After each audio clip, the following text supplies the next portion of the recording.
A very good evening to all the participants who have joined us today. It is really heartwarming to see that there are so many people who have taken time out of their busy schedule to attend our next series on talk learning, series on panel discussions. Today's topic is an amazing topic. I'm sure many of you know that the guiding principles of use of technology says that the thoughtful use of technology by parents and early educators can actually engage children in key skills such as play, self-expression, computational thinking, which will support later success across academic disciplines and help maintain young children's natural curiosity. Indeed, it is a very, very interesting topic. Reclaiming focus and enabling our children to positively engage with technology. I welcome the panelists and our moderator today. Between me and my colleague, Mr. Sunil, we will be introducing the panelists today. Sunil, if you can start and introduce Dr. Manoj, then I'll take over Maya's introduction. Thank you so much. Over to you, Sunil. Yeah, sure, ma'am. Thank you. I deem it an honor to introduce Dr. Manoj Kumar Sharma, MPhil PhD. Dr. Manoj Kumar Sharma works with the National Institute of Mental Health and Neurosciences, NIMHANS, Bangalore. He's a professor of clinical psychology. He's credited to start India's first tech de-addiction facility called SHUT Clinic, Service for Healthy Use of Technology. He is a member of the World Health Organization group on addictive behavior and Lancet group on gambling. He's a recipient of the World Health Organization Fellowship. And of course, also he was honored by ICMR DHR as a senior scientist fellow. He got national and international funding for work in areas of tool development, addictive behavior, and intervention for gaming. He has more than 180 research papers to his credit. He brought out articles for public awareness in print media and credited to research papers in technology use in national and international journal. We welcome you to CLLE, sir. Thank you very much. Good evening and thank you for inviting me. Thank you so much, Sunil. It's indeed a pleasure and an honor to actually introduce Dada Saheb Phalke Awardee. Welcome to you, Maya. Maya Chandra is a veteran film production entrepreneur in the industry for over 26 years now. She's armed with a master's degree in mass communication with a specialization in video filming from Boston. She has got work experience from Columbia Broadcasting Services, Boston. While she came back to her roots to Bangalore, at that time, the corporate film industry was in a very nascent stage. So Maya found it an ideal situation to set up trends and make a mark. So she started as an editor, one of the few women's editors in Bangalore, and then ventured into corporate film productions. Her creativity and innovation approach to corporate filmmaking earned her several premier clients in the corporate world. Maya Chandra then set up her own company, which is called as Maya Productions, which is equipped with the latest technology, offering end-to-end services in the video filming production. Maya has worked on various domains and created a breakthrough trends in government and healthcare communication. She has also worked on an array of socially relevant topics like armed forces, organ donation, rare diseases, special and underprivileged children as part of her company's ethos of leveraging the power of video by creating awareness and sensitizing about our culture, heritage, national pride, and patriotism. Maya, in fact, has won several awards. She has won an award in 22 for Women in Distinctive Vocation by Rotary Club of Bangalore, Chanakya Best Communication for Public Relations Council for India, Emerge Women Achiever. She is also recognized as a trailblazer in Karnataka by the Times of India group. She's also recognized as a Women Achiever by Vijaya Karnataka and Rotary Club of Bangalore. And for one of her very recent works of the armed forces, which is called as the Saga of the Brave Heart, which is a documentary film, which has won her the most prestigious award, that is the 13th Dada Saheb Phalke Award 2023 in the category of Best Documentary Films. In fact, who better to talk about technology and the social media impact on children today? We welcome you, Maya, for this a very, very August evening, and also the topic which is very, very interesting for you to talk to. We will now, Thank you. I will Nagmani. now ask Sunil to, yeah. Yes, Maya. Thank you, Dr. Nagmani and Mr. Vijay, for making me part of CLLE and hosting this very, very relevant and apt webinar today. Thank you so much. Thank you, Maya. Sunil, can you please introduce our moderator now? Sure, ma'am. Thank you. Mr. Vijay Krishna Rajagopal, who's going to moderate today's session, is the Director and Chief Learning Officer at Center for Learning, Leadership and Excellence, CLLE. An alumnus of the University of Sydney, his vision for CLLE is to facilitate the development of innovative practices that foster capacity and community building in educators. He believes in using a collaborative framework that integrates continuous and relevant educational research, leveraging technology to impact and influence the future of learning. So welcome you, sir, once again. Yep. Thank you so much, Sunil. Thank you, Nagmani. And first of all, good evening, educators, for this new season of our Talk Learning series. We're really happy to be back after a brief lull. And we're very happy to have an esteemed panel talking about a topic that is ever so relevant in all our lives and including the lives of our children. The premise of the topic is that, technology is ubiquitous. And children of today, who we term as digital natives, are proverbially born with technology and they are born into technology. Every time we look at the kids, we are truly amazed at their ability to dabble with devices, multitask, and learn a lot of new things. And sometimes they are also teaching the adults how these things need to be done. But then the question is it all fine and well? So today's Talk Learning panel discussion presents to you a conundrum that puzzles all of us, whether we are parents, educators, or simply onlookers. Now, with that, I would like to invite both the panelists, Dr. Sharma and Maya, for their initial comments about why is focus so important. If Dr. Manoj would want to go first. I think I would summarize these things in 3R approach. One is a recreational and productive use, which is a part and parcel of technology use. And that is the way I think if you say pre-COVID time and the way COVID introduced technology to young children and all, it's like basically for productive and recreational purpose because there is nothing much to do.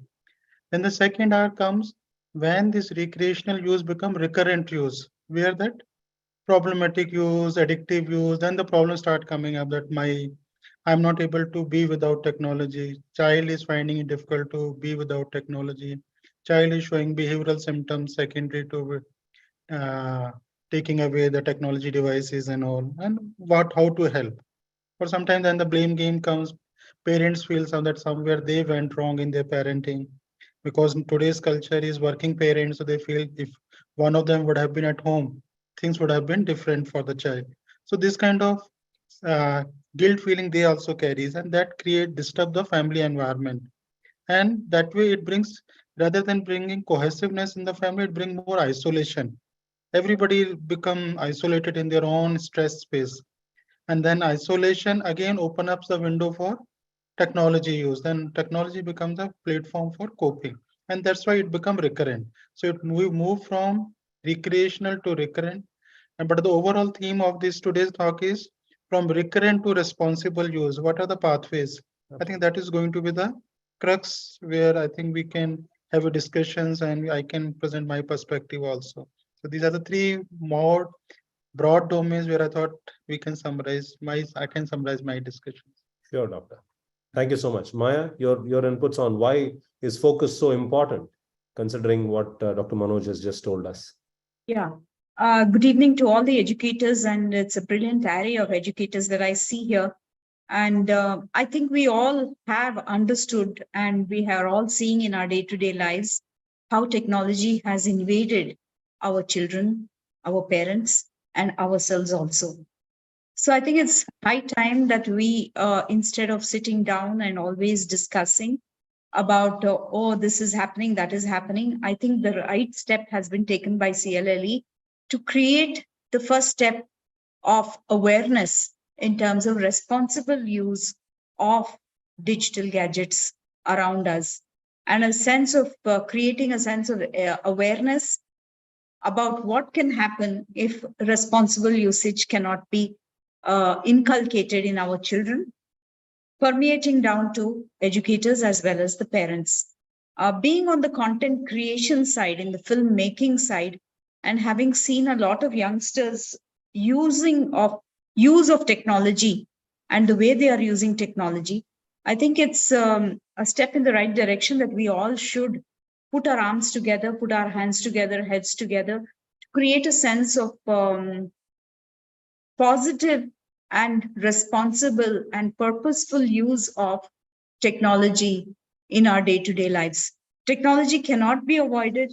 Digital gadgets cannot be avoided. Let's not take a very radical step of saying, let's ban mobile phones. That's not what we want to do. But how can we inculcate a sense of responsibility and purposefulness? And I think from the content creation side, this is what I come with. Yeah. Thank you, Maya. I think the one message is coming across quite clearly. It is quite obvious that one cannot take a stand as to whether technology is good or technology is bad. We can't take the views in such a radical manner. And I think the buzzword that is coming across is one of responsibility and one of being positive about how we can use the technology for our benefits, especially amongst the young adolescents and young learners.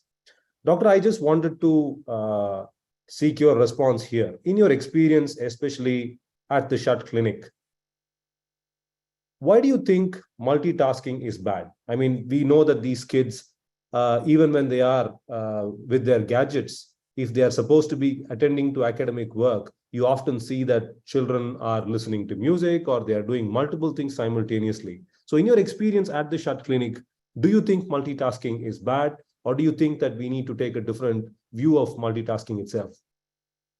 It depends what sort of multitasking you are engaged in, because sometimes there is a similarity between the task also, and which has a cumulative positive impact. But what happens when our young children or even adults, they are doing multiple tasking, they are doing two different tasks in one sitting. Maybe they are focused on particular task, but and they are also focused on social media, they are also on chatting, and they're focusing on other things also. And overall difference comes in pleasure. If you are doing professional work, though you will enjoy your productive work, still that pleasure is different from chatting to friends, watching something, or responding to something.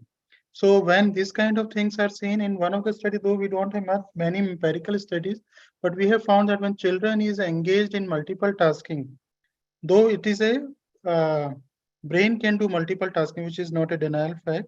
But what happens when they do multiple time, if they're shifting their attention, brain takes almost 1 to 3 minutes to reach back to the same concentration level.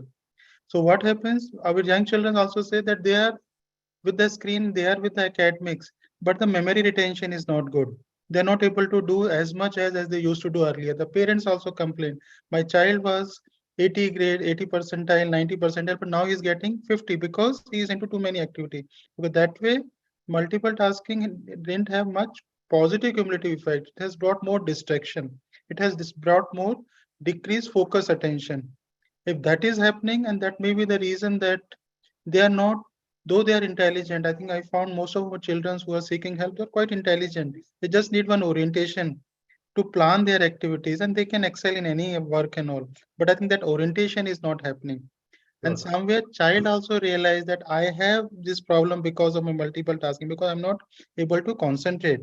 but I don't know how to control it, how to control that urge not to do XYZ task when I'm doing studies and all. So that's in that context, I would definitely say children should plan some time of their focus activities with without gadget or with minimal interference from the gadgets. Sure, doctor. I was also reading up some research. We said that, which kind of said that every extra 10 minutes that is being spent on a personal digital device reduces your academic performance to a considerable degree, right? Now, you are right. In this in saying- context, I just want to bring another things. Yes, doctor. One is what we call digital addiction. Another thing which comes up is called digital burnout.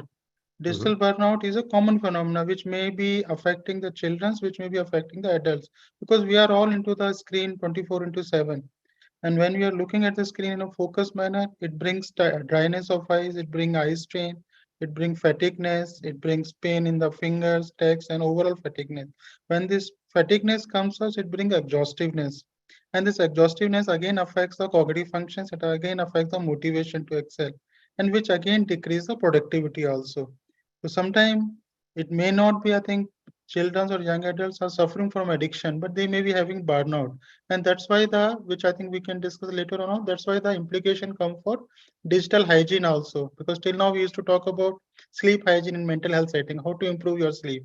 But now we are talking about digital hygiene also, that how to have a responsible digital use in your day-to-day life also. Yeah. Doctor, here I would like to draw Maya into the discussion. Now, the doctor spoke about the physiological effects of a digital burnout in terms of, the various things that he mentioned.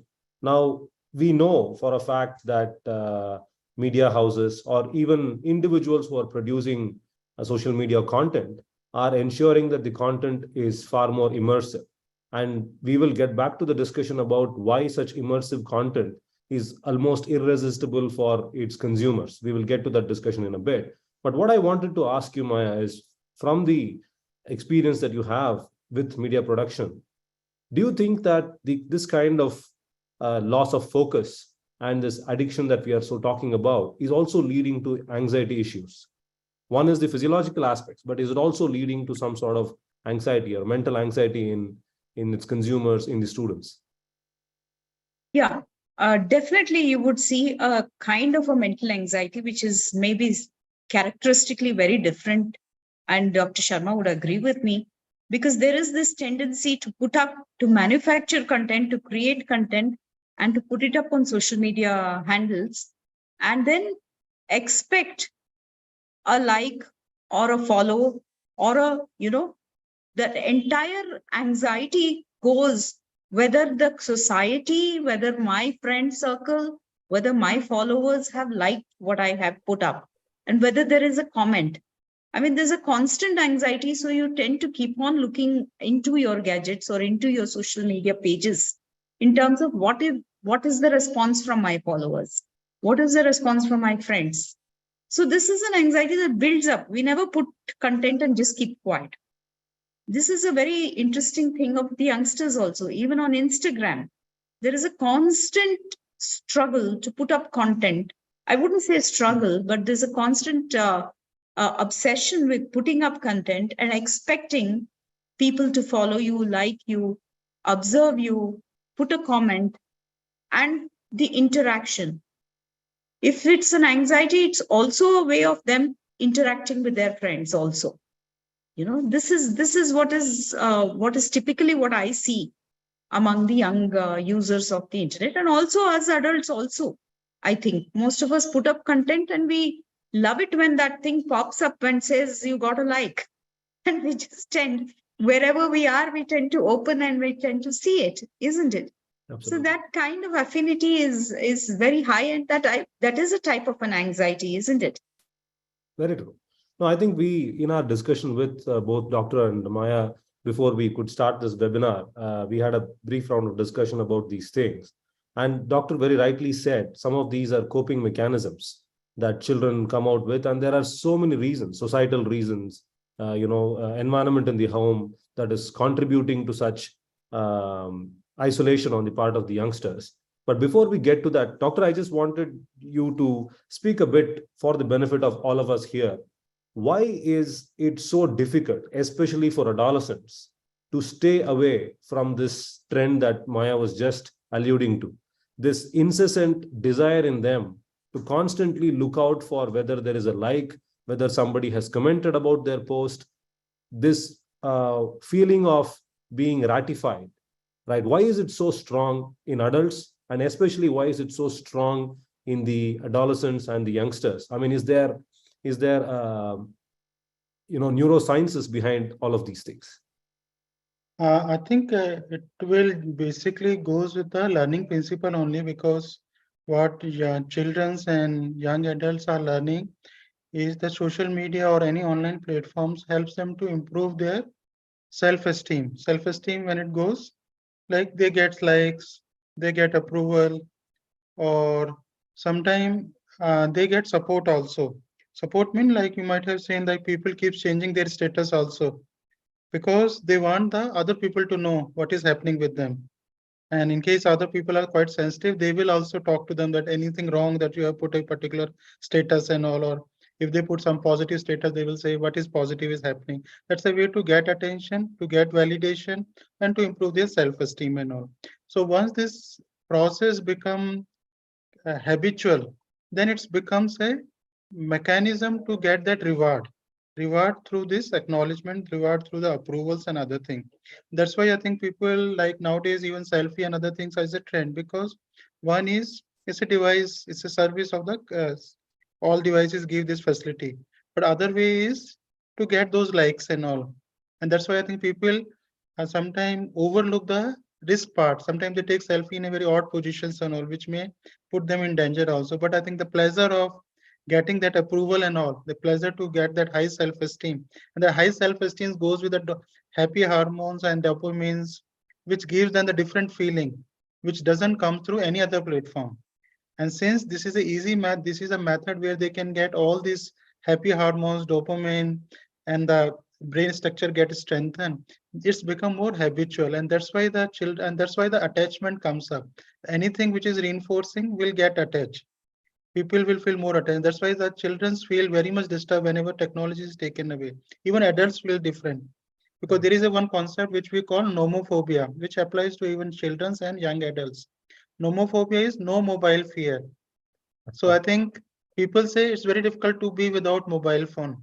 And one of the user has put it very correctly, that he said, in case if I'm not carrying my mobile phone, it seems like my soul is at home, but body is at workplace. So I think all these are getting, because so much positive reinforcement are happening. Mind has got condition to, and mind has got condition, dopamine secretion happen because of all these things. And that's why it's become habitual to use this. And that's why I think the another tendency which comes up, which we call zero inbox syndrome, where Madam Maya has talked about anxiety.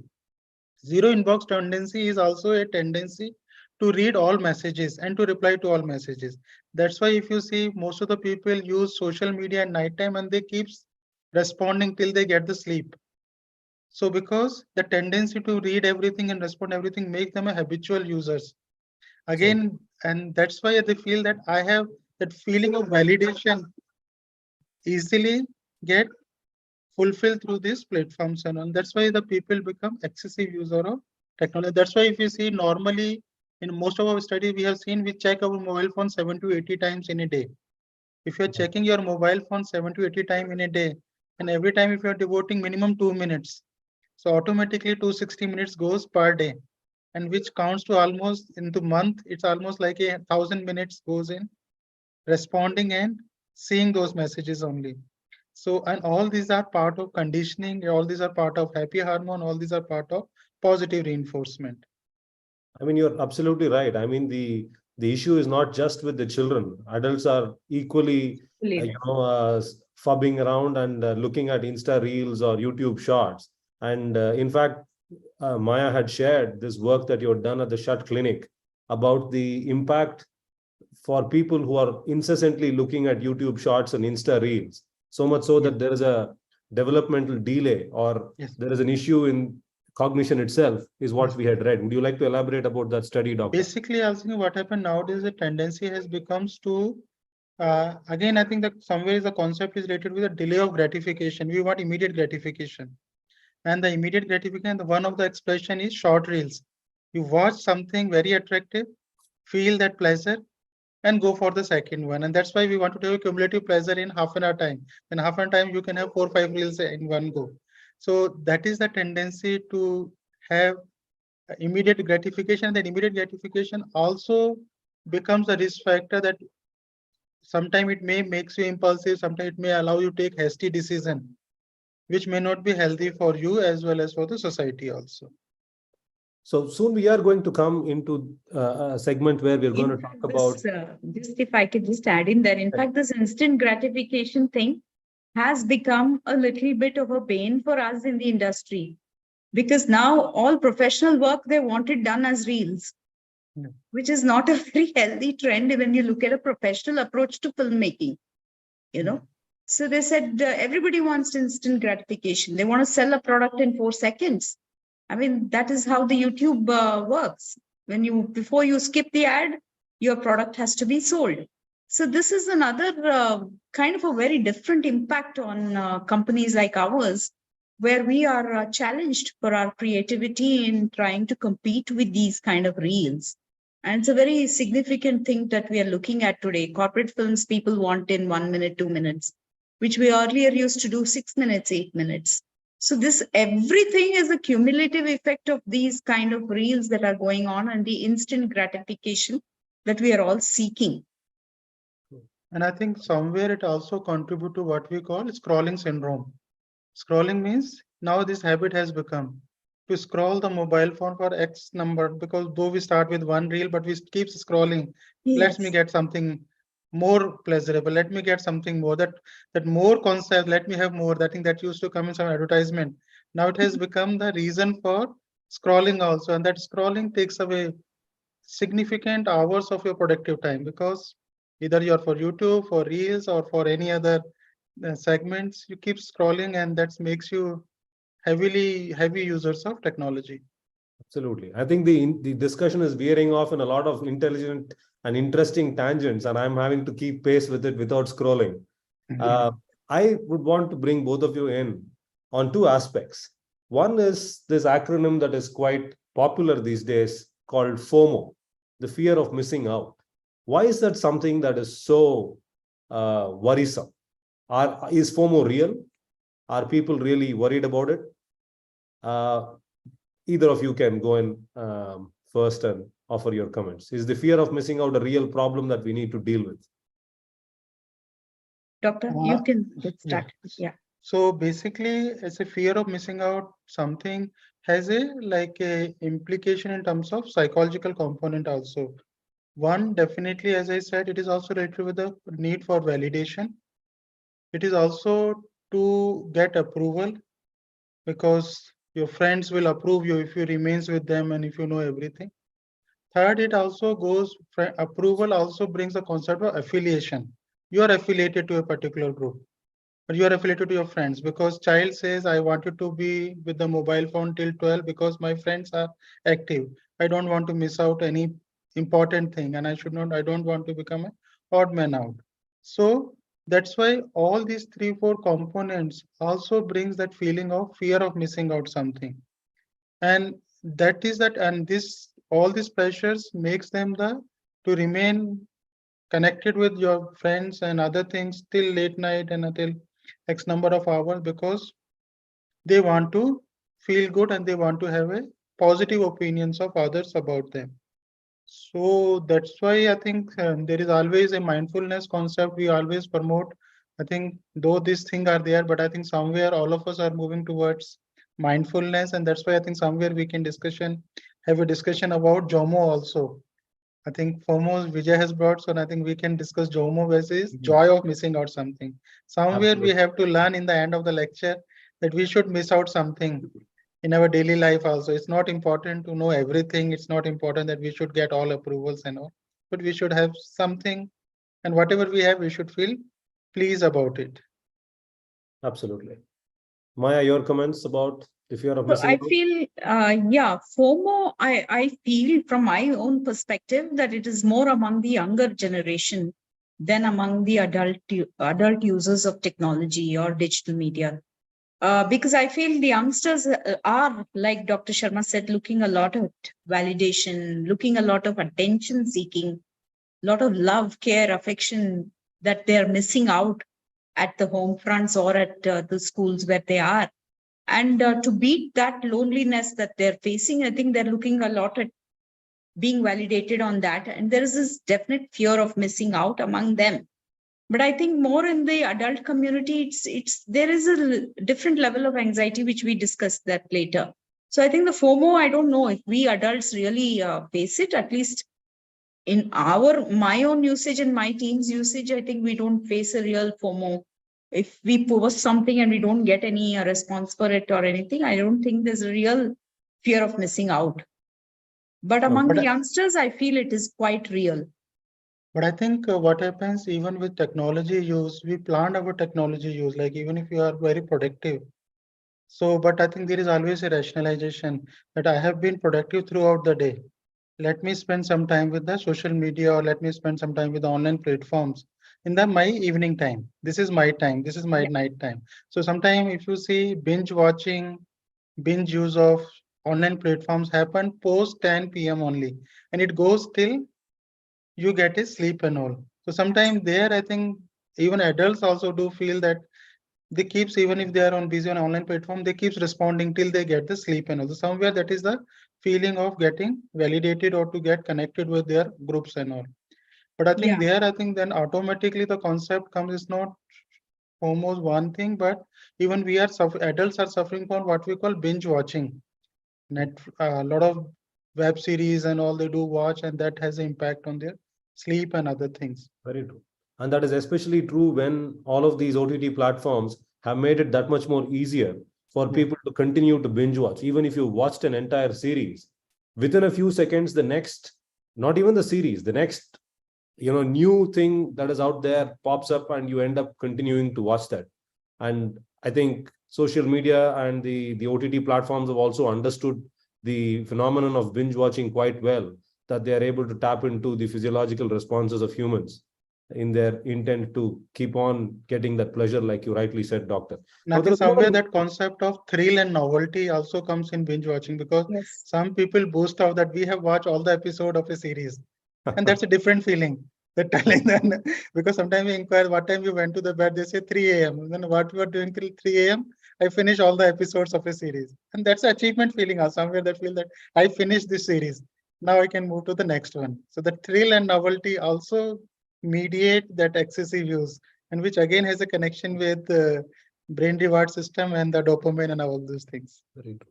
Doctor, you mentioned a very important point here about the attention seeking and the lack of support structure that they have in their own homes or their extended support systems.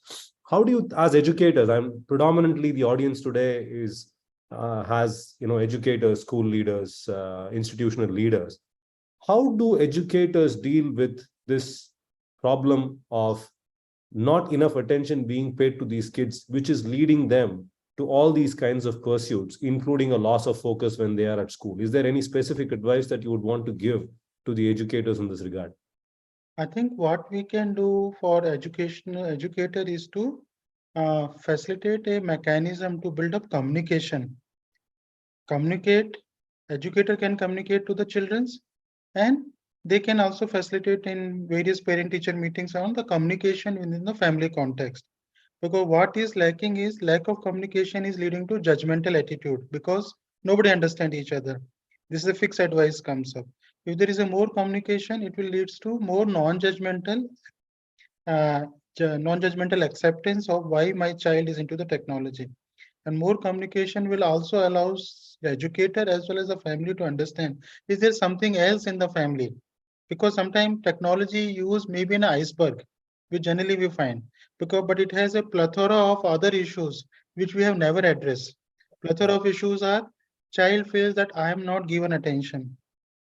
When our child feels that when everybody is at home, everybody is busy with the XYZ task, which is a priority. All of us are busy in some professional work and other things. Is that I'm not getting acknowledgement, I'm not getting quality time, I'm not getting approval, I'm not getting that sort of attention which I'm looking forward to. But when I am on the online platforms, all these needs get automatically fulfilled.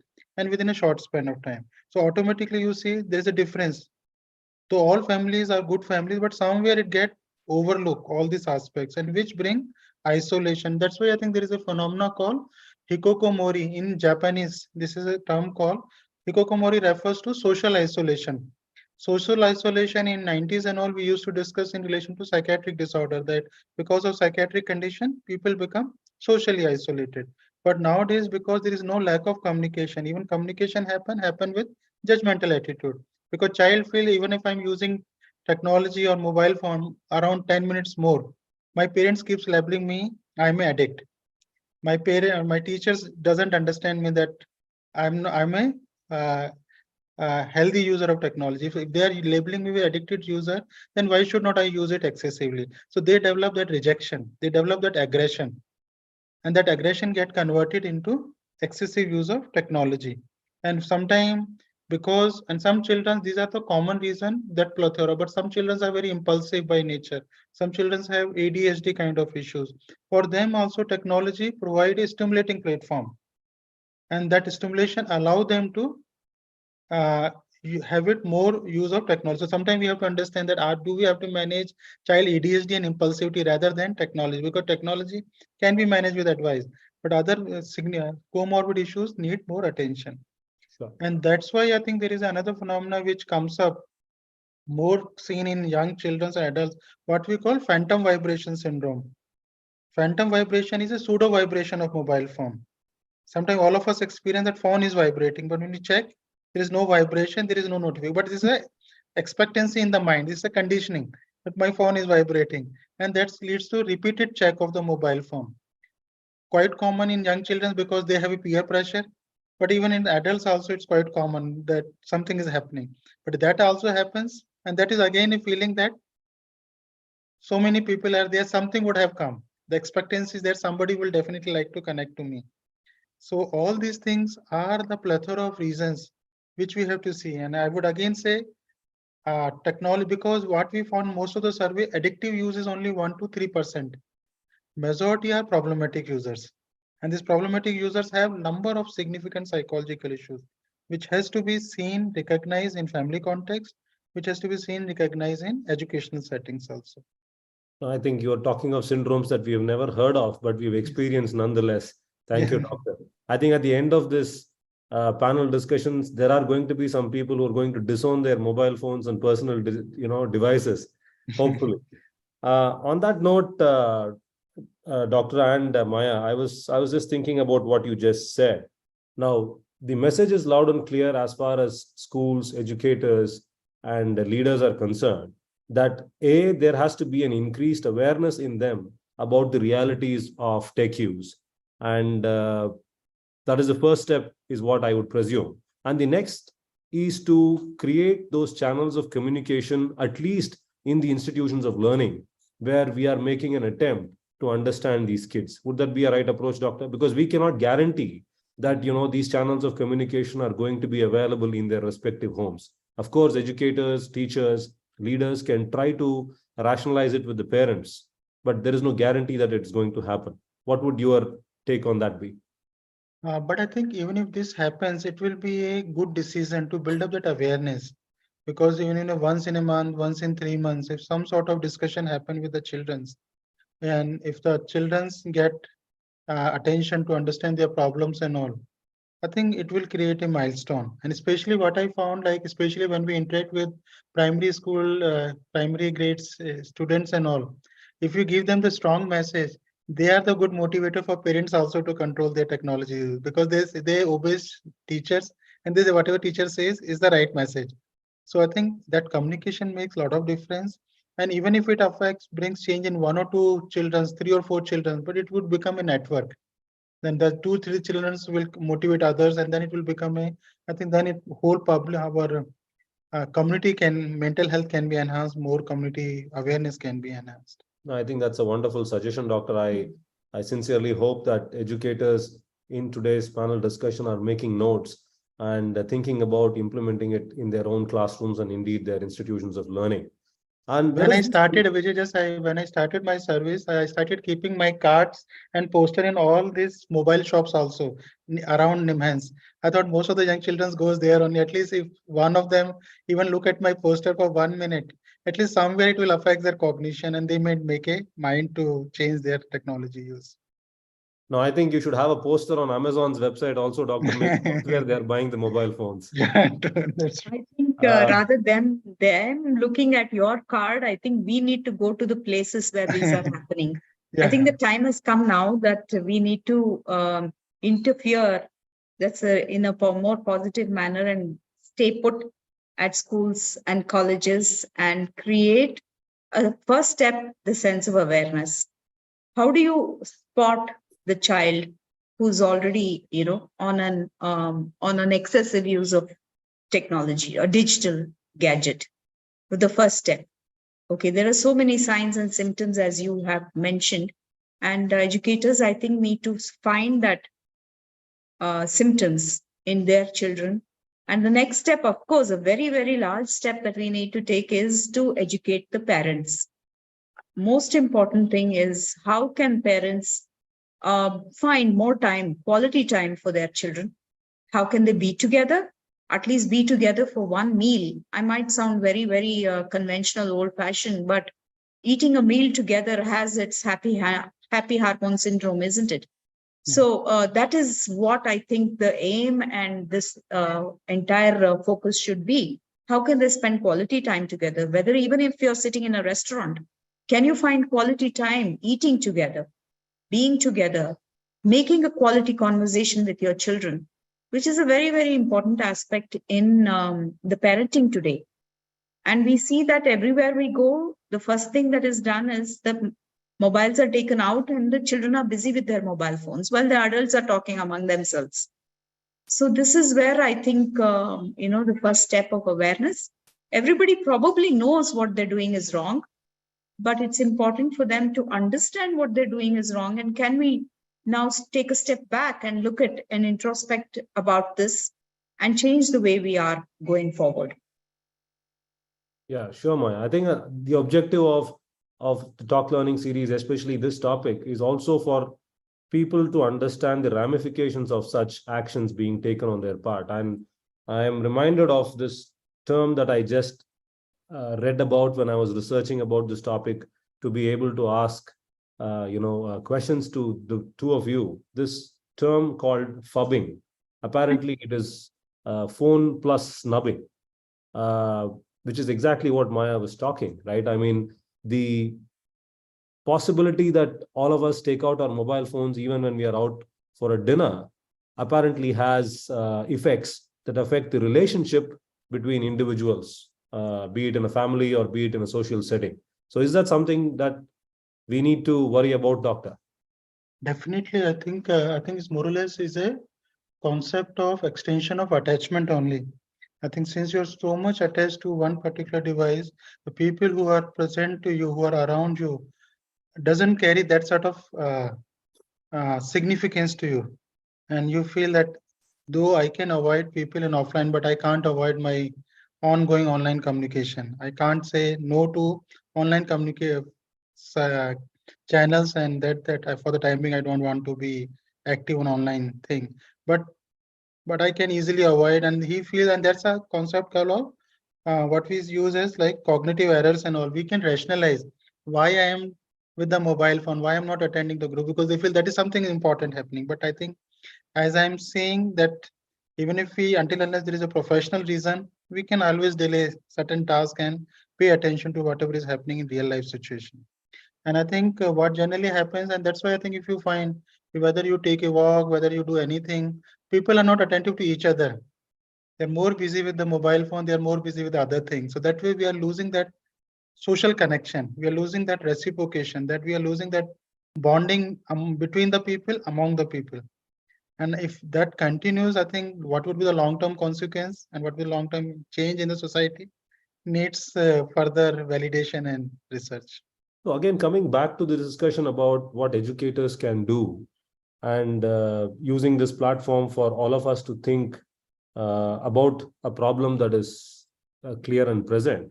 do you think, doctor, that encouraging reflection and encouraging some sort of a restorative practice for people to really mull over whether whatever they are doing is correct, and if it is correct or incorrect, to what degree is it impacting them? Do you think that approach of combining reflection with restorative practices is going to help us?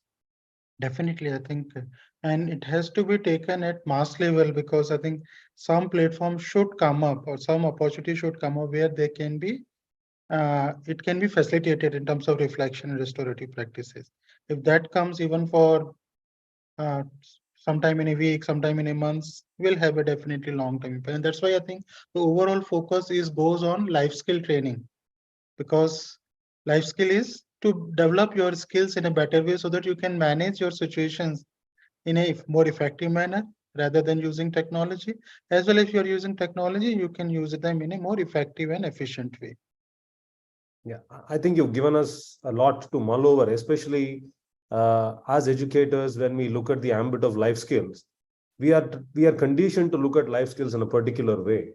Now, I think you are giving us a new impetus for us to look at life skills in a manner where technology is implicit, and how are we going to deal with it also becomes a part of our attempt at addressing or building competence with regards to life skills in our students.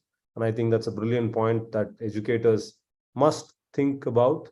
So moving forward, Doctor, the focus of our topic was and is reclaiming focus. Now, we have been painting technology in bad light for a good part of 50 minutes. I just wanted to ask both you and Maya. Now, of course, with technology, we have all of these issues, but there is also this idea or a concept of mind wandering. Do you think mind wandering as a concept is something that we need to pay attention to, especially with regards to the loss of focus? Number one. Number two, is all mind wandering bad? Or are there good aspects of mind wandering as well? Maya, want to take? Yes, doctor, please. Yeah, Or Maya can. Maya, right, sorry. Okay. No, definitely there's a sense of mind wandering. And I think as educators, we all, everybody here agrees with this fact that you can never catch a child's attention for a very long period of time. So this is something that all of us need to put our head together in terms of understanding whether it's supposed to be accepted. Can we work within this framework and yet deliver the quality education to the child? And do we let the child mind wander? But if it wanders, does it wander productively? It's also two different things that we are talking about here. I think what Vijay spoke about is more to do with the child in the class, isn't it, Vijay? Yeah, I mean, even generally. Or is it the adults, or is it the general public that you're talking about? I'm talking about children. I'm definitely talking about children. And I'm talking about the phenomenon of mind wandering. One is the technology-led distraction. I'm talking about mind wandering itself, with or without technology, which is also in part contributing to the loss of focus. That is what I was trying to allude to. Absolutely. Absolutely. Yes. There is definitely that problem is existing. And I think largely it is created by our digital gadgets. That is what I feel. And then anyhow, the digital gadgets are not allowed inside classrooms, but yet you would find that the children are not defocused or not focused on what is happening inside the classroom situations. Many of you can correct me if I'm wrong about this, because I'm not in the everyday teaching profession. So we also have this great theory, Dr. Sharma, I think should elaborate on this, in terms of the cognitive disturbances in children today who have come out of the COVID era. The first few years which they're coming into the school, after being born in the COVID era and coming into the first step of the college school, I think that is a very, very important stage of a child's education, which begins at that stage. And this is where we are finding a lot of cognitive disturbances, and it's already being published and recorded by educators. And this is the first step where we need to take as to how do we overcome this? How do we look at this in a different light and kind of let them come back into the education process? I think in extension of Madam Maya's perspective, Mind wandering and all, I think I would say start from the normal to abnormal thing. Normal means sometimes it is a behavior of the brain. Sometimes all of us do experience a mind wandering. So that's a normal phenomenon. Second thing comes in terms of frequency. How frequently is it happening? Once in a while, once in a week, sometime it happens, and all of us have a tendency, sometimes mind wandering, fantasy proneness, and so many other factors do comes up. That's within a normal domain. And if mind wandering somewhere related with giving you some new ideas and it is happening some other people, then it's a positive side. So that's a normal phenomena. So I mean all psychopathology has to be seen from normal to abnormal rather than abnormal to normal.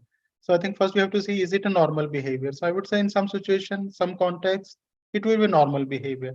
But if it is happening very frequently, if it is bringing a lot of dysfunctions, if it is bringing a lot of concerns from the environment, and if it is become you yourself feel that it's something is wrong is happening with me, I need consultation, I need something, then it's a concern. Then we have to see, is it distraction? Is it some distraction from the any platforms? It could be technology, it could be anything. Whether all those things are affecting your mind wandering.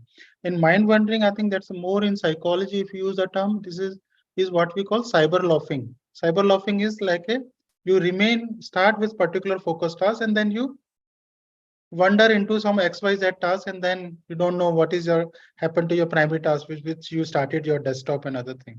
So we have to see from frequency, intensity, and dysfunctions. If it is within normal range, I think we would say nothing pathology about it. But if it is causing a lot of distress, then definitely needs attention. Very true.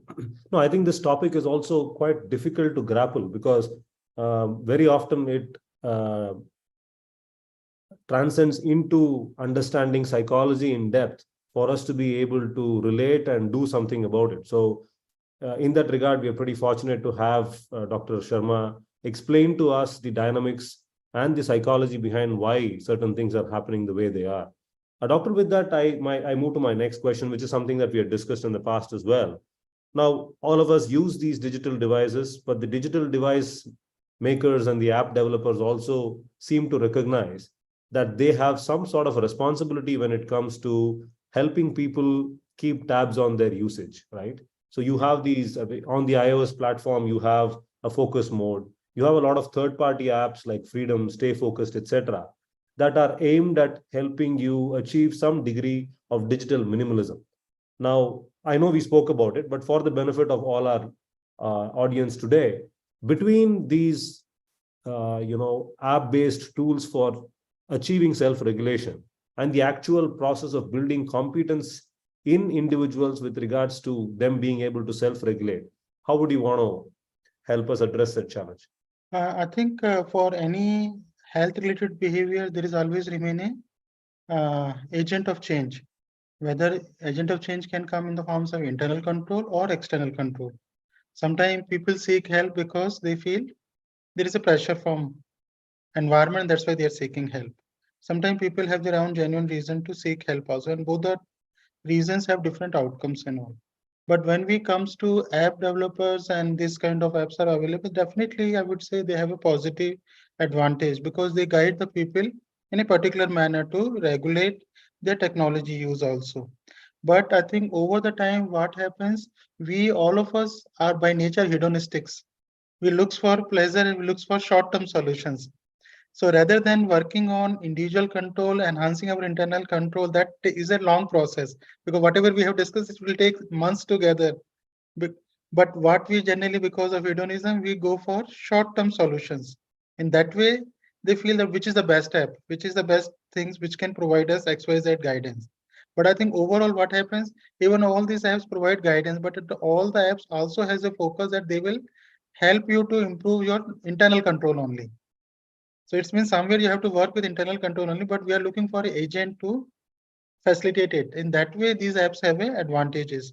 But I will focus like if you develop your awareness, if you develop your insight, and if you know, like if I would say in terms of addiction, if I would define, there are three broad reasons when we can say it's addiction. One is if you have a continuous desire to use technology, if you can recognize it, then it's become the first step toward addiction. Second is loss of control. Are you losing your control whenever you are with the technology? If that is there, then it means you again need a definite action in your lifestyle. Third is if you are using technology with knowledge of dysfunction, my academics, my family, everything is getting disturbed because of technology. If all these three things are happening, that's become the red flags in your lifestyle that you need a change. So now the way you will change depend upon the behavioral repertoires you have in your lifestyle. Some of us feel that I don't have any guidance. I need some external guidance. There the apps rules comes in. But in case if you find somebody who can talk to you, who can guide you, better go for a offline consultation. Seek your help, seek your internal reasons. Where do you have to correct yourself? Sometimes it may be a reason of cognition only. You are rationalizing, you are blaming, you're saying, it's a stress in my life. That's why I'm into the technology. It is the work in my life. That's why I'm in technology. It's students say because of COVID, everything is online. That's why I'm on the technology. So there may be so many cognitive errors you are manifested to rationalize your behavior because you don't want that guilt feeling that I am addict, I am a problem. Nobody accept. Parents doesn't accept, child doesn't accept, adult doesn't accept. And then it's become the job of the professionals to make them feel that there is a addictive side of technology which you have and which here you need a change. And there the journey start of internal control. Sure. No, I think it's really enlightening where you have brought in this idea of a behavioral repertoire. And as educators, as institutions of learning, in whatever we do, I think we are trying to address a behavioral repertoire and building competency in our learners. But now I think we need to take increased cognizance of the fact that the behavioral repertoire that helps achieve self-regulation needs to be paid extra emphasis. And I think there is a lot of work on the part of educators to figure out what exact opportunities are they able to create where self-regulation can be exercised, practiced, built, etc. Right? I think if you have any points, Maya, on how educators can approach the idea of self-regulation in their own institutions, that'll give us a lot of inputs as well, Maya. Yeah. You were talking of third-party apps, Vijay, but I think like Dr. Sharma says, agreed that first step is towards acceptance. I think there should be a methodology where we accept that, okay, we are going the wrong way or we are totally overboard on this, and let's accept and let's have the mindset to reform ourselves. Let's take that first step towards correcting ourselves and looking at this whole thing. I think even as educators, it's very important to recognize those symptoms like I talked about earlier, which we can, I think Dr. Sharma has shared a lot of resources today on the platform. And it's the first step for us to read and to practice this as we are doing our day-to-day teaching and learning, and to recognize if the child has any of these symptoms, and can we take the restorative steps? Can we introduce, like, say, for example, a digital detox center at schools? Digital counseling centers, maybe not detox, because we don't want to say everybody is addicted to it. But can we say, a digital counseling center where a counselor is available at institutions, maybe once a month or twice a month, and parents and children can have access to this and understand what is happening with their behavior and their interaction with their digital gadgets. I think that could also be thought of. And we could, since Shut Clinic has its repertoire and has its credentials, we could look at them for a kind of a collaborative effort in this, where we permeate down to the place where we find this problem happening. And I think that's going to be a large trendsetter that we can look at. Indeed. And indeed, I think it's completely allowing us to rehash our thinking about how exactly we want to gear up. I mean, on the one hand, you have the national education policy that is quite progressive in its expectations with regards to student learning. But you possibly cannot look at student learning in vacuum. You got to look at it in terms of the distractions that prevail, especially when the bar is being raised by the NEP with regards to the expected learning outcomes that it expects from the students. That's a wonderful point. So with that, we move to the final part of our panel discussion segment, which Doctor had already let the cat out of the bag in that sense. He wanted to speak about the joy of missing out and of being mindful. So I think that will be a very nice way to bring the session to some sort of a closure, and after which we will invite questions. Nagmani has shared a Google form where people can write their questions, which we can take up, time permitting. We will try to take up as many questions as possible. So, Doctor, would you want to speak about the joy of missing out? I think in case if you want to build up this habit of joy of missing out something, I think I would say we have to exercise 3D approach. The first D stand for digital fasting. Digital fasting means we have to bring that some time without technology. Even I think educators can easily counsel young children that they should have some time without technology. And that time without technology can be, but there should not be any substitution. People say, I would not use mobile, but I will use TV, smart TV and all. No substitution, only it should be without technology, period. Second D stand for digital hygiene. Digital hygiene means when to take a break. Generally, we recommend after 30 to 40 minutes of screen use, you should take a break.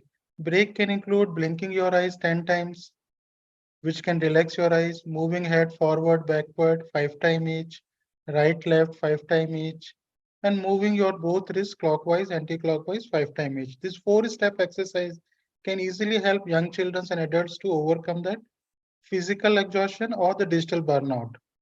Second thing, most of the adolescents have a habit of using headphone for an extended period of time. Even adults have. Though we don't have empirical evidence, but at this moment, recommendation is every 45 minutes of headphone use, they should take 15-minute break. And third thing, digital hygiene also involve if you have a habit of watching web series and all, recommended advice is every second episode or every one first after each episode, you should take 5-minute break. Move out from the place, take a walk, and then again, if you feel in need, go for watching web series. Because what we say, if you watch more than 3 episodes in one sitting, then you have a problem of binge watching, and which is also deals related with impulsivity. So it means it's not binge watching, that somewhere inability to control is also related with your personality component also. And similar way happen for binge gaming also. You have to educate if the young child is playing for 5 hours at a stretch, then it's a problem of binge gaming also. So again, all these things can be addressed through digital hygiene practice. And the last is we recommend all children and young adults at least 60 to 90 minutes physical activity. Any physical activity they can plan, which is quietly shrinking in young children, adolescents, and even adults also. And if possible, 30 minutes before sleeping time, have a relaxed sleep, have a breathing exercise, have some mindful practice, meditation before sleep, so that you can have a good sleep and you can schedule your sleep. So digital fasting, then comes the digital hygiene. Third D is discuss. Discuss your issues with whomsoever you are comfortable. Encourage the children to discuss the issue with family, with friends, with counselor and teacher. If all these 3 Ds comes up in one's lifestyle, people start realizing that there is a joy of missing out something also. Because all these 3 things bring something to miss, and then you will enjoy that joy. So I think this is a joy of missing out is the last stage of these 3 Ds. Thank you so much, Doctor. I think that's brilliant advice, Brilliant. which not only the students, I think adults, people in this room, all of us have to take cognizance of it, because we are all guilty of doing any one of these things at some point in time. And we also have a lot of lessons to learn, especially with the ramifications that such things have at a personal level and at the level of, family, society, etc. I think that brings us to the end of a fruitful discussion on the topic reclaiming focus. With that, I would like to open the house for questions that they may have to our panelists. Nagmani, if you may. Yeah, thank you, Vijay. One last point, if you don't mind, I'd like to Yes, ma'am. add on this Sure, point sure, after ma'am. Doctor Yes. talked about it, the joy of missing out. But the joy also, now that we are looking at the national education policy and a lot of work in terms of content creation happens in schools and colleges. Well, how can we look at training children in creating positive content, good content that is useful in the long run? Can we make their minds think on content creation in a different way, rather than looking at a selfie or rather than looking at the kind of weird reels that they do? Can we look at content creation in a much more positive manner, much more constructive manner, purposeful manner is what is the other point I just wanted to add on. The joy of creating should also be there because they use their gadgets to create content. But let there be a joy of creation also. Yeah, I think that is something that we were talking about the other day, Maya. I think it's a very important point that she's bringing out. Now, engaging them in tasks that are cerebral in nature, tasks that are going to contribute to their personality, tasks that are going to go up on their portfolio as something that they can showcase, rather than the reels that serve no purpose as far as the adults are concerned. I think it's a wonderful point because today, progressive institutions of learning are obviously looking at multimodal opportunities being provided to students for them to showcase their creativity. And if we are paying attention to deliberate use of technology to create something cerebral, especially when it comes from the students, I think that's something that gives all of us a food for thought. And I'd like to invite doctors' views on the same. Yeah, definitely. I think if these issues are addressed in a wider context and among people who have influential advice in the society also, whether it's an educator or whether other people, will definitely brings a lot of change. And I think if this is a discuss, and again, we would say if this communication happen frequently, it will definitely affect the young minds and it will help them to develop a promotive and positive use of technology. Which I think they know, but I think they are finding because somewhere we are finding they have a knowledge of promotive and positive use, but somewhere they're lacking in skills to implement it. And this communication can definitely facilitate the process of skill development in them. Wonderful, Doctor. Nagmani, do you have questions with you now? Yes, I have the questions with me. One of the questions which has come from Mr. Rahul Shukla. His question is, he is saying, how can we tell students about positive approach to technology when they want privacy when they're using social media? Basically, I think what happens, even though they need privacy, we have to respect their privacy because child as young as 16, 17 years, he's a grown-up child. And I think that is a stage where identity formation also happens. So they want some privacy, they want some independence. And when the child's any pressure comes from the environment, they feel nobody understanding me. Nobody is giving my independence. And I want my independence with the mobile phone. So we have to respect that independence. But second thing, we also have to tell them that they have to be cautious of various positive and negatives of social media, which should not allow them to become a victim of any bullying, which should not allow them to share any information which can be used in XYZ manner, which may not be pathological for them. And social media also deals with, and I think second component comes social. We have to announce that it's improve their connectivity, but social media excessive use also bring one term what we call social media fatigue. That their social media should not become so much that it start giving them fatigueness and which takes away their productive time. I think these kind of small messages with this kind of like social media fatigue, it will remain catchy in their mind. But am I suffering from social media fatigue? Am I suffering from what we call sometimes called Facebook depression? Children feel anxious and rejected when they are not approved in the social media platform. So give them these terms. I think that will allow them to think about it and that once the thinking comes, then the discussion will come because then they will want to know more about it. And once that they are in the discussion platforms, we can easily promote promotive and healthy use of social media. Okay. There is another interesting question by one Mr. Shiva Shastri.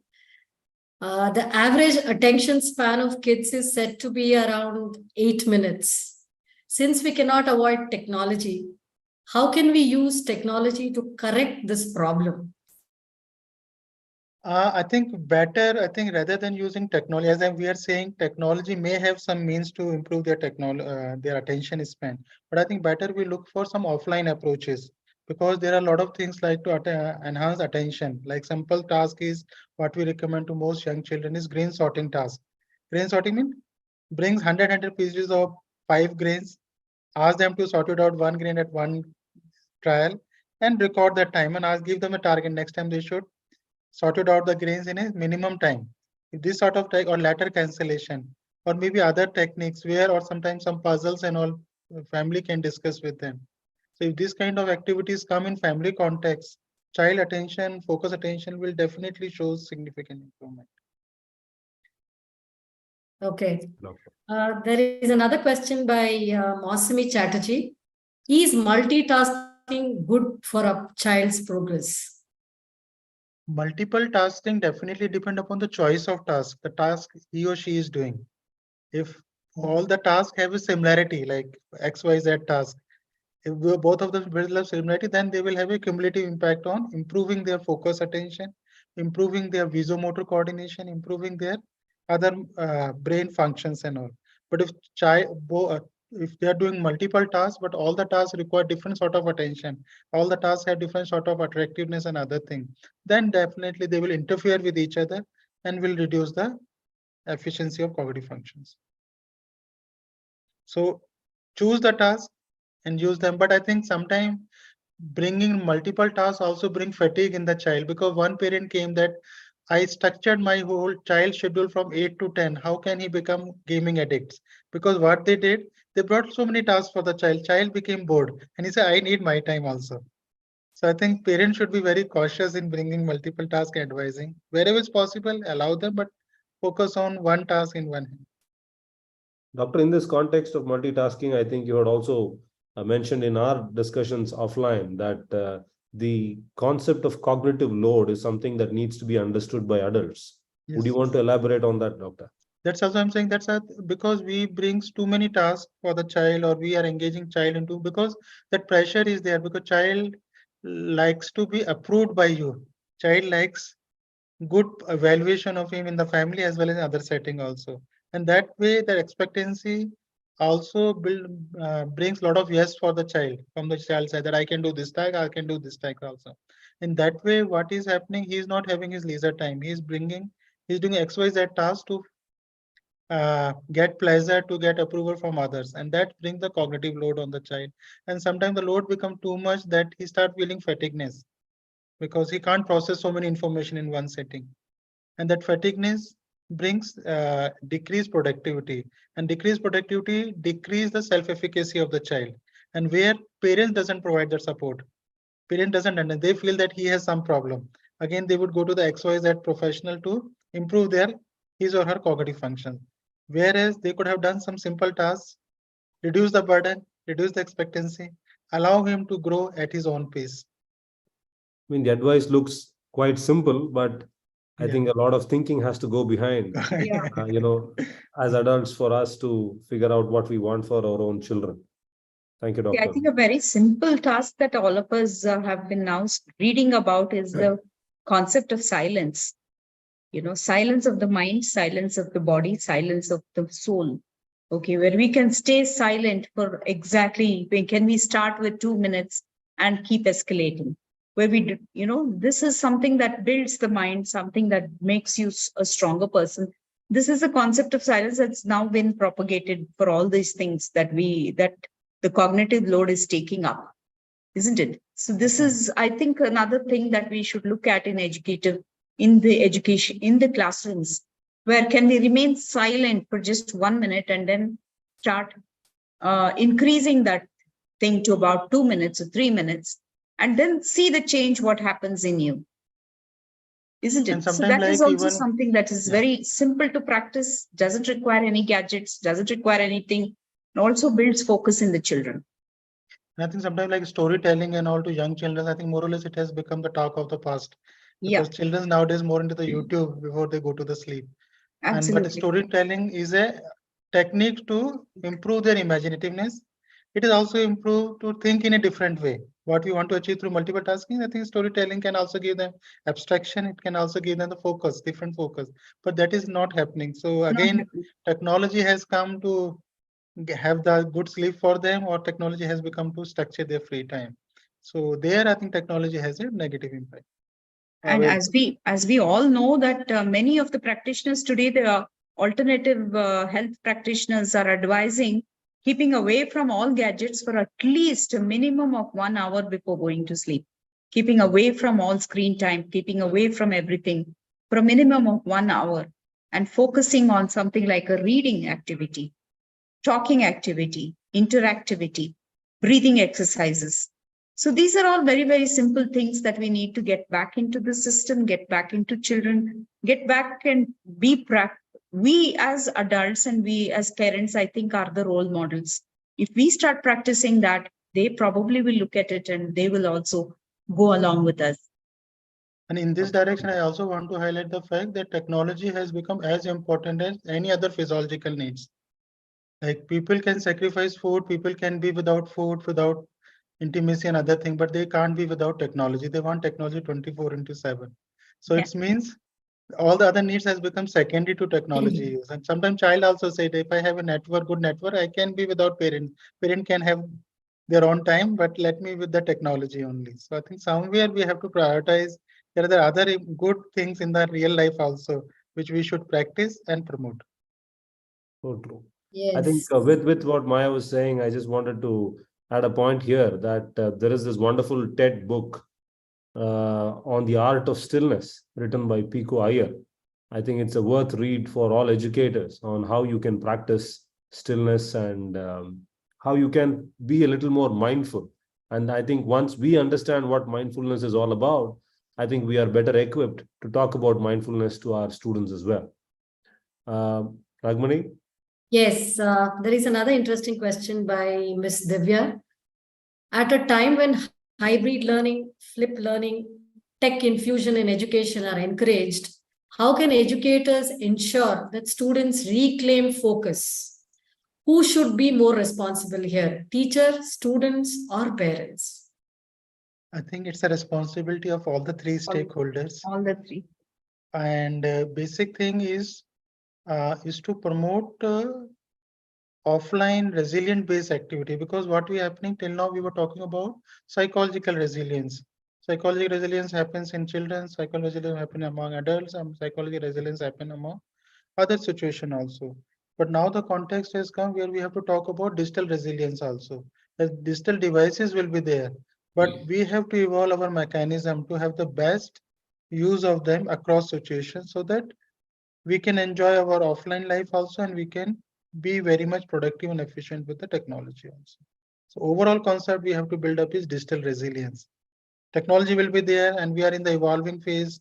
AI and so many other things have come. So what would be the nature of technology in the coming years and how it will affect still is the scene to be seen in future. Yeah, there is another interesting question by Nalini Iyer. She says, even though ChatGPT is good, versus the perfect answers and articles and helping children, but the emotional bonding between the teachers and students will be possible during the classroom situations only. So how will we explain this to the children? I think we don't have to explain anything to the children. We have to do it regularly and in a persistent manner. I think if we keep doing it, we somewhere reflect that message that these things are important along with the ChatGPT and all. Okay. Yeah. And I think for every student, the teacher is really the, an idol there. Even now, I feel, but somewhere maybe it is lost in this clutter of things, and we need to bring back that kind of a love and care and the emotional bonding between the student and teacher, which may have got dented, but not, I don't think it's in a very large way, because the teacher is one of the most pivotal points for a student. And it's a duty of a teacher also to continue that kind of emotional bonding. As I see, teachers become very bogged down by the administrative, academic curricula, setting up so many things. And I think somewhere that little interactions, those little moods and whims and all that is somewhere missing out today in the school life. I don't know, correct me if I'm wrong again, but I feel the teacher also has a responsibility to bring back those emotions into the classroom. But just to add to that question, there is one Miss Neha is asking, nowadays children are searching answers on Google as it is easier and faster way. How can we discourage them from using internet? As a teacher, I want to build. Yeah. As a teacher, I want to build habit of referencing books among children. For that, I am frequently encouraging them to visit the library, but it's not working as expected. So what is the next move she can take or make, to She's giving us the topic for the next webinar, Nagmani. Webinar. Yes, I think absolutely. this is that topic for educators only to brainstorm and all, because we don't also have the right answer for it. I would accept my limitation. I don't have any Yeah. right advice and answer for it. I It is a understand. topic for brainstorming to The come love out. of reading has taken a dent, and I think, but I don't know, just a small incident of how can we have storytelling sessions back again in schools? Can we do book readings in schools? Can we get authors and come in and do book readings and have interactions? I mean, I think, some physical level of activity has to be brought in to sway them away from this Google. And also, one has to recognize that these devices have definitely made access to information easier. And it's only that you'll have to learn skills of being discerning about how you want to put all of these tools to good use. But that's a topic for a later day. Nagmani, I think we are having just about enough time for one or two questions. Yeah, I think one question is from from a principal here. Her name is Usha Shenoy. She's asking, is it true that young kids are now exhibiting what is being termed as virtual autism? No, I think I would say it's too early to label children as virtual autism, because technology is there, and since they have XYZ reason to use it also, but it doesn't apply to all the children also. Most of the children are still able to function within family rules, they're able to function within academics and other things also. But only thing at this moment is required is, as we started with, awareness, building up their physical activities, building up their quality time, I think, to a certain extent. And definitely, as we are saying, social isolation, autism, all these are coming up, but it doesn't mean all children are getting affected. So we have to build up our trust. We have to overcome our anxiety. There's nothing like it's unmanageable problem. It's manageable. Only thing is awareness is the answer. Yeah, I think Awareness, we have time. acceptance, and taking the right steps, Yeah. especially parents. So true. Nagmani, I think we have time only for one last question. One last question, yes. Okay. There is Shrikala asking, how can we divert technology use positively for students between grade 1 and 5 in particular? Again, I think I'm not the expert. So again, it is for educators to decide, or Madam Maya can give the perspective. No, it's again the educators to see where the problem is, because they're hands-on facing this problem. Can they come together and brainstorm on this and see how we can reform the teaching methods, communication methods, interactive methods to do this? I mean, to probably give a cheeky response to that question, I feel we have to reimagine the idea of distraction. I mean, if the technology is a distractor, what distractions can get you away from technology? If you're able to answer that question, I'm sure you will find pursuits that are quite different from those that the technology kind of implores you to get stuck to, right? So that may be something that is worth debating and brainstorming amongst the educators. I think some points were already made in the discussion where we looked at, book reading habits. We looked at other kinds of pursuits that are more physical in nature. I think when we start exploring those things, at least amongst the young children, we are giving ourselves a greater room for maneuverability and veering them away from technology. And I think with that, we are spot on.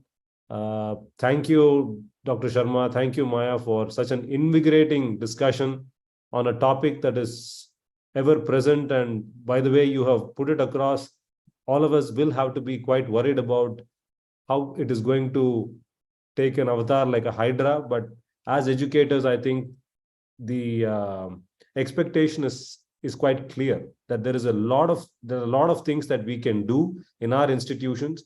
And I think it begins with us. It's not enough if we blame the children alone, because the technology, the devices, everything is making it that much more difficult for them to stay away from, right? And we did not realize this when we came up with the topic, but reclaiming focus, we thought was about reclaiming focus in the students and the children.